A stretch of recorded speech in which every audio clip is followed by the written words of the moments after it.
안녕하세요. 연합인포맥스 선임기자 워싱턴이 선재규입니다. 오늘이 5월 21일 금요일입니다. 다들 아시겠지만 연준 4월 통화정책회의록 공개해서 시장이 아주 한바탕 소동을 겪었죠. 이 대목이 참 가장 주목을 끌었습니다. 그대로 한번 코트를 해드리면 몇몇 참석자는 경제가 위원회 목표를 향해서 계속 빠르게 진전될 경우에 앞으로 회의들 중에서 언젠가 자산 매입 속도를 조정하는 계획에 대해서 논의를 시작하는 게 적절하다는 의견을 밝혔다. 이게 여기에 대해서 이제 외신들은 연준이 회의록에서 자산 매입 축소 가능성을 처음으로 시사했다. 그렇게 했고, 그 다음에 또 로이터 같은 경우는 지금까지 연준이 내놓은 정책 수정 가능성 언급 가운데 가장 명시적이라고 그렇게 평가를 했습니다. 콘사이스 캐피털 에드리언 밀러 애널리스트는요, 많은 트레이더들은 연준이 더 선제적이길 원한다. 그러면서 시장은 연준이 지금 의사소통을 시작했으면 한다고 했습니다. 그리고 또 시장은 정말 테이퍼링하고 금리 인상에 관한 연준의 입장 변화, 연준이 자기네 그걸 어떻게 생각하는지 그 생각을 듣고 싶어 한다. 그게 연준의 이런 정책 기조 변화라는 게 단기적으로는 물론 시장에 부정적일 거다. 하지만 장기적으로는 긍정적이라고 진단을 했습니다. CNBC도 연준이 너무 오래 기다렸기 때문에 브레이크를 더 세게 밟아야 할 거라는 점을 시장 관계자들이 걱정한다고 했습니다. 엘레리언, 알리안스의 고문은 아주 더 강하게 비판을 지적을 했습니다. 유럽중앙은행 같은 데는 이미 자산 매입 감축 논의를 시작했는데 반면에 연준은 확실하게 지금 시장의 뒤를 따라가고 있다. 그러면서 이번에 역사적으로 보면은 함께 팔지 않는 자산, 주식하고 채권인데 이게 동시에 처분된 것도 이런 불안감 때문이다. 그러면서 이거는 시장이 연준의 정책 실수 리스크를 더 우려한다는 의미라고 해석을 했습니다. 엘리에리언은 지금 우리가 보는 거는 불안감이다. 이게 풀어서 얘기를 했는데 연준이 움직여서 10년물 수익률이 크게 오르는 게 아니고 다른 중앙은행들이 경로를 바꾸는 동안에도 연준은 고집스럽게 인플레는 일시적이라고 그렇게 고집을 피운다는 데 대한 시장의 불안감이라고 풀이를 했습니다. 엘리언은 연준이 새로운 정책 틀로 자기를 궁지에 몰아넣었다. 그래서 연준이 이걸 어떻게 빠져나가야 할지를 잘 모르는 것 같다고 이렇게 비판을 했습니다. 모처럼 비트코인 말씀을 한번 드릴게요. 비트코인 때문에 지금 또 이번 주에도 난리가 났었죠. 위험자산에 대한 전반적인 불안감이라는 그런 지적들이 자꾸 나옵니다. 베런스가 지난 19일자에서 이런 표현을 썼습니다. 이른바 소외 불안 증후군. 이게 때로는 거꾸로 작동을 한다.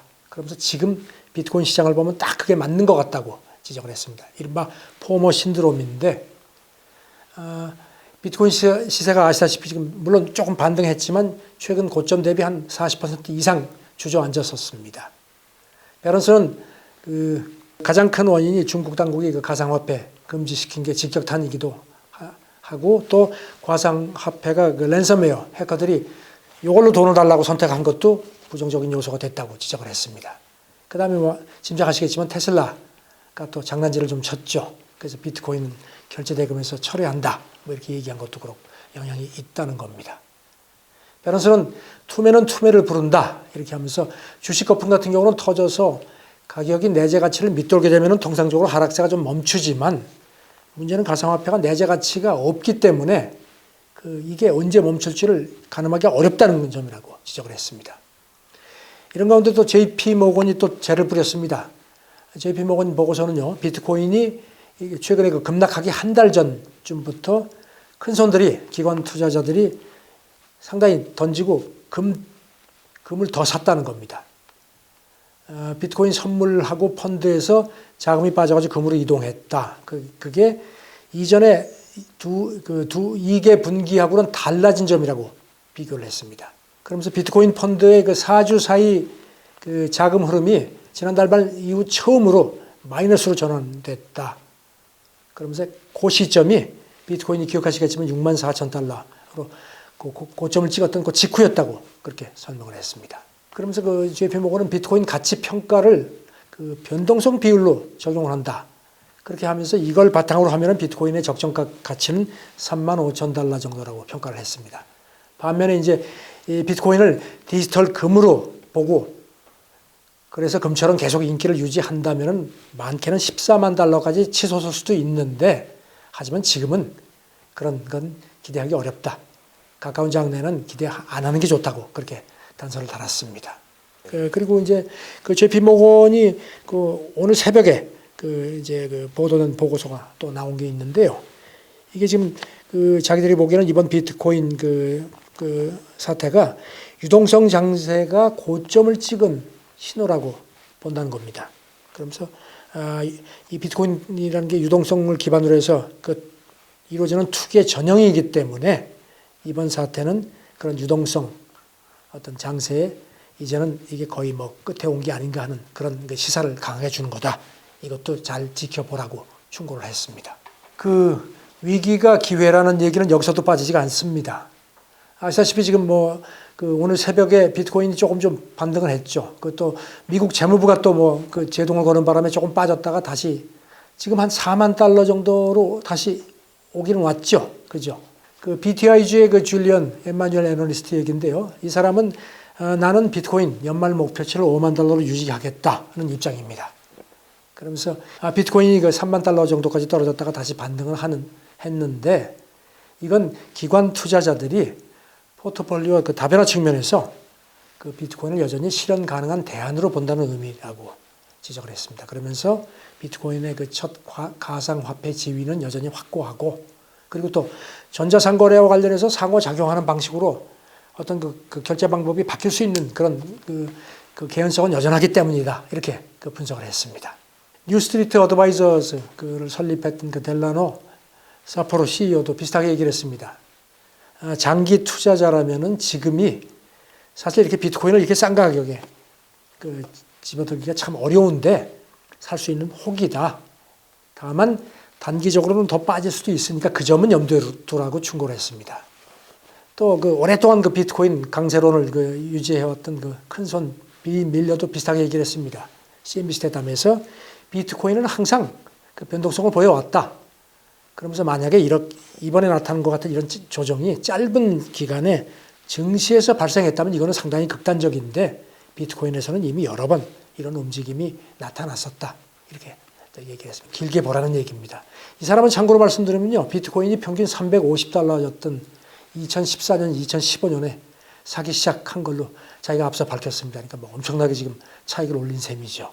어떻게 350달러에 샀다고 비트코인을? 그럼 이 사람은 지금 그거 몇 배야? 그럼 100배가 넘 1000배요? 지금 인프레 그동안에 뭐 월가에서 계속 고민거리였죠.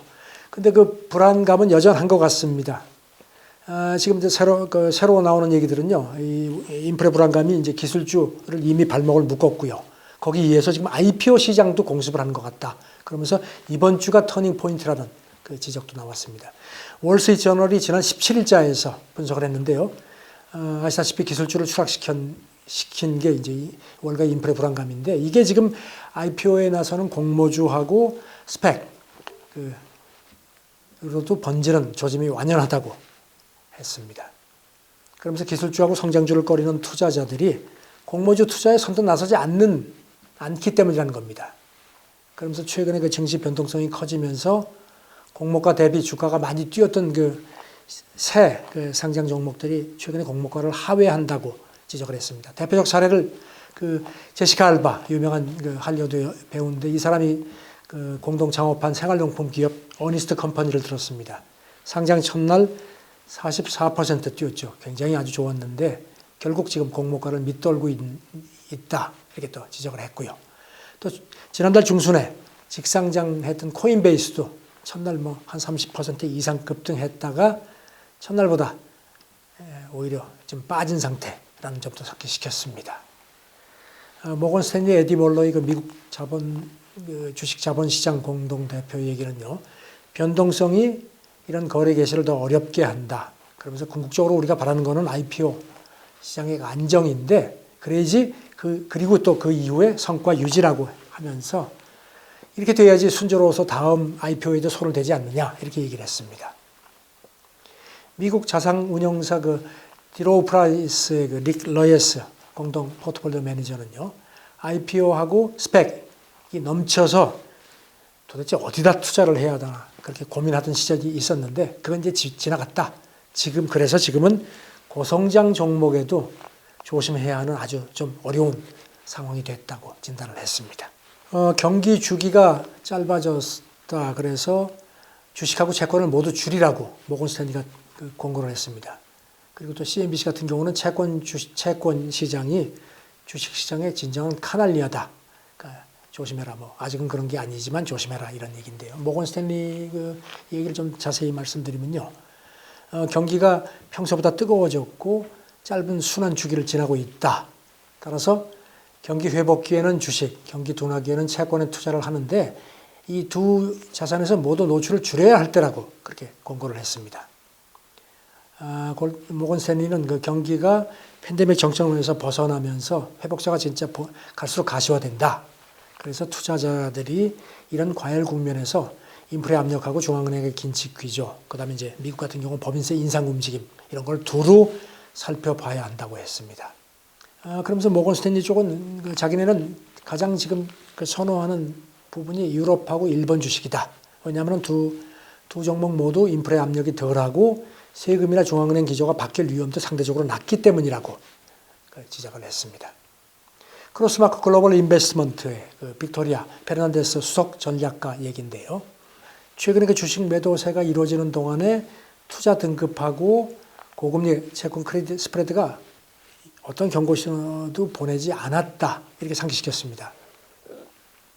따라서 이렇게 채권 시장이 아직은 위험 신호를 보내지 않는 만큼 증시에 당장의 큰 고통이 오지는 않을 거라는 의미라고 했습니다. 그러면서 옐런 미국 재무장관이 얼마 전에 기억하시죠? 금리 인상을 시사하는 듯한 깜짝 발언을 해가지고 시장이 좀 요동을 쳤는데 그런 제스처에도 잠깐은 그랬지만 실질적으로 크게 위험 요소는 없었다. 그러면서 증시 변동성하고 채권 스프레드도 정말로 제한적이었다고 그렇게 평가를 했습니다. 그러면서 채권 시장이 증시의 진정한 카나리아라는 점을 잊지 마십시오. 이건 탄광이 무너지기 전에 카나리아 새가 운다. 이제 그런 전조라는 얘기죠. 달러 약세는 여전히 월가 중론인 것 같습니다. 지금 앞서 말씀드린 4월 통화정책 보고서 나오고 나서 깜짝 반등도 했었는데 지금 시장에서는 아까 말씀드린 언젠가라는 회의록에서 그 부분이 역시 같은 얘기였구나 하는 식으로 조금 좀 소화를 하는 것 같습니다. HSBC가 지난 17일자 보고서를 냈는데 거기서 달러 가치가 올해 소폭 하락할 것 같다고 했습니다. 그러면서 미국의 재정 통화 부양책이 전 세계에 파급 효과를 내면서 속도에 물론 차이가 있지만 글로벌 경기 회복세가 이어질 거다. 그렇게 진단을 했습니다. 그러니까 이제 미국 달러 가치가 뛸 수 있는 그런 상대적인 요소가 좀 적다는 얘기입니다. 그리고 또 백신 접종이 늘어나지만 연준은 꾸준한 성장세, 그다음 인플레가 가시화돼야만 매파로 선회할 거라는 입장을 거듭 과시하고 있고 또 그렇게 보인다. 따라서 연말까지는 상황이 계속 불투명한 것 같다. 다만 골드만삭스도 같은 시각을 보였습니다. 미국의 4월 인플레가 예상보다 높았지만 이것 때문에 달러 가치가 올라가지는 않을 거다. 그리고 연준이 여전히 일시적 인플레를 계속 지적을 한다는 점도 상기시켰습니다. 그리고 또 오늘 새벽에 들어온 보도들도 달러 약세를 계속 지지하는 쪽입니다. 코메르츠방크 전략가들은요, 연준 회의록이 최근에 달러 약세를 1달러 갈 수도 있겠지만 추세 반전하기에는 시기상조다 이렇게 진단을 했고요. 그리고 또 밸런스 분석인데요. 지금 오늘 새벽에 달러 지수가 한 0.5% 정도 빠져가지고 89.760을 보였는데요. 지금 밸런스는 89선 이게 상당히 마지노선이라는 겁니다. 이게 만약에 무너지게 되면은 이거는 달러 약세가 상당히 더 오래 간다. 그러니까 밸런스 얘기는 달러 지수가 지난 2018년 초에 89를 기록했을 때도 반등을 했었지만 89가 붕괴되면은 10% 정도 추가 하락이 이어질 수 있다. 그러면서 그동안에 이게 상당히 주요 지지선이었다는 겁니다. 그런 관측도 나오는데 전반적으로 아직은 달러 약세 기조에 대한 연준 평가들이, 월가 평가들이 훨씬 더 많습니다. 지금 뭐 언젠가 유동성 이런 그 장세의 끝이 있을 거란 얘기들이 많았었는데 이번 그 비트코인 사태를 계기로 해서 JP모니 오늘 아까 말씀드린 오늘 새벽에 그 낸 보고서 이게 상당히 눈에 띕니다.